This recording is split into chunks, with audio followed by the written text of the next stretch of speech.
It was surprising, but it wasn't. If you've watched UCLA football for the last 3 years, you've seen this before.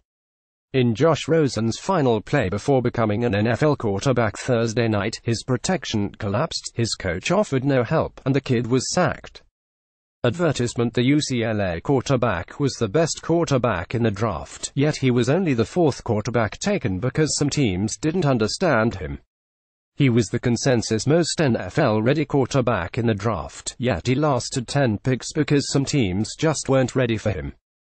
The Arizona Cardinals traded up and smartly grabbed him, but only after he was repeatedly ignored by some teams who clearly felt he was just too smart.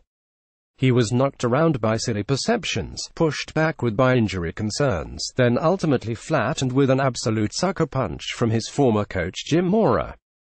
Rosen is far from a sympathetic character, as he will make millions working as an NFL quarterback in a great Arizona environment under progressive Cardinals leadership. But he is certainly an instructive character, an example of the danger of small-minded NFL stereotypes and spiteful former bosses. Rosen clearly felt all of that. When he was interviewed by ESPN immediately after the pick, he was the only first-rounder who actually seemed angry. Arizona Cardinals Cleveland Browns make 2 surprising picks, taking Mayfield with the 1st and Ohio State's Ward with the 4th by April 26, 2018, 9:20 p.m. "I'm motivated. I'm more motivated than I've ever been in my entire life," he said. "I just want to get into the huddle and win Super Bowls." Motivated is the word. Very motivated. He told reporters, "There were 9 mistakes made ahead of me, and I'm going to make sure they all know it was a mistake." Later he said, "I thought I should have been picked at 1, 2 or 3. I dropped and I was pissed. I was really, really angry." It's this sort of verbal cockiness that NFL teams hate.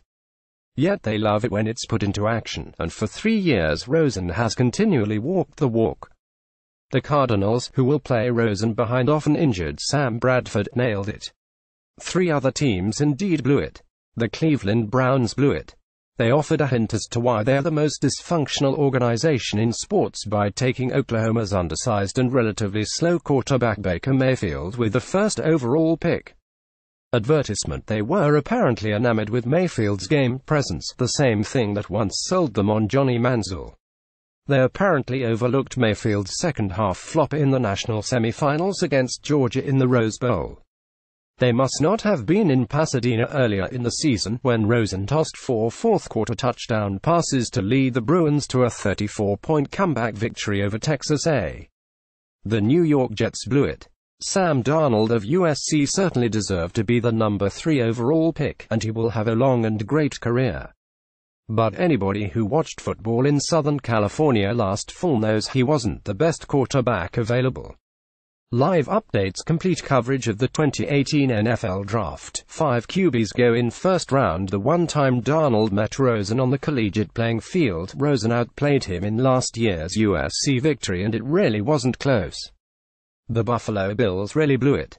They traded up to take Wyoming's Josh Allen as the 7th overall pick. Even though Allen completed barely half of his passes in his college career, his strong arm often nullified by his wildness.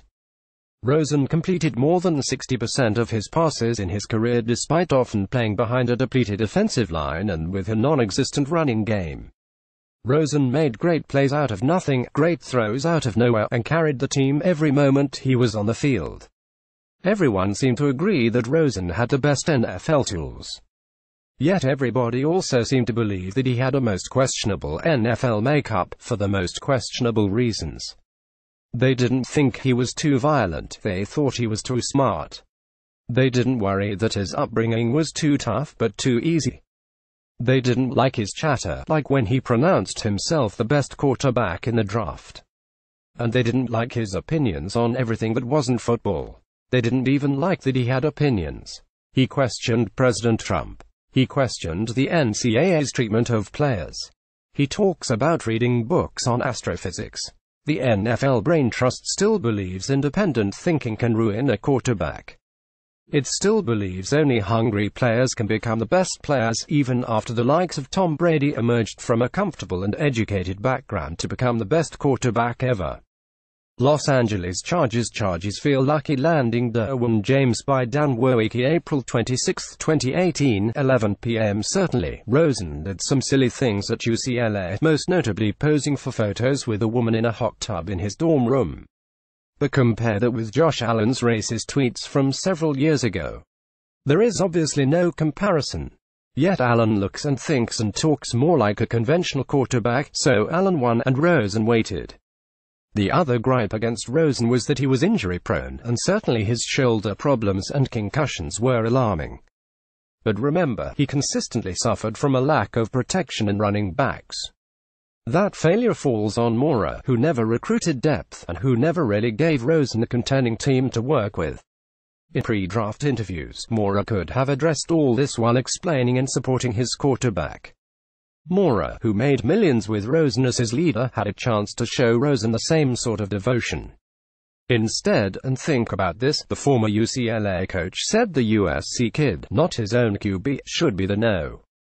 1 overall pick. The fired Mora left his former Bruins family in the dust by anointing Darnold in an NFL Network interview, saying he was a good fit for Cleveland, throwing his own player under the bus in the process.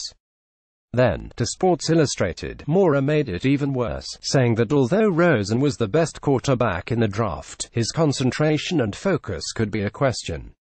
He needs to be challenged intellectually so he doesn't get bored, Mora told the magazine, later adding, Josh has a lot of interests in life. If you can hold his concentration level and focus only on football for a few years, he will set the world on fire. Teams listened. Teams got scared. Rosen kept losing ground until he luckily landed at the perfect spot for a heady leader. Josh Rosen will be great in Arizona. The NFL will see. The NFL will learn. Bill.Plaschke at latimes.com. Get more of Bill Plaschke's work and follow him on Twitter at Bill Plaschke.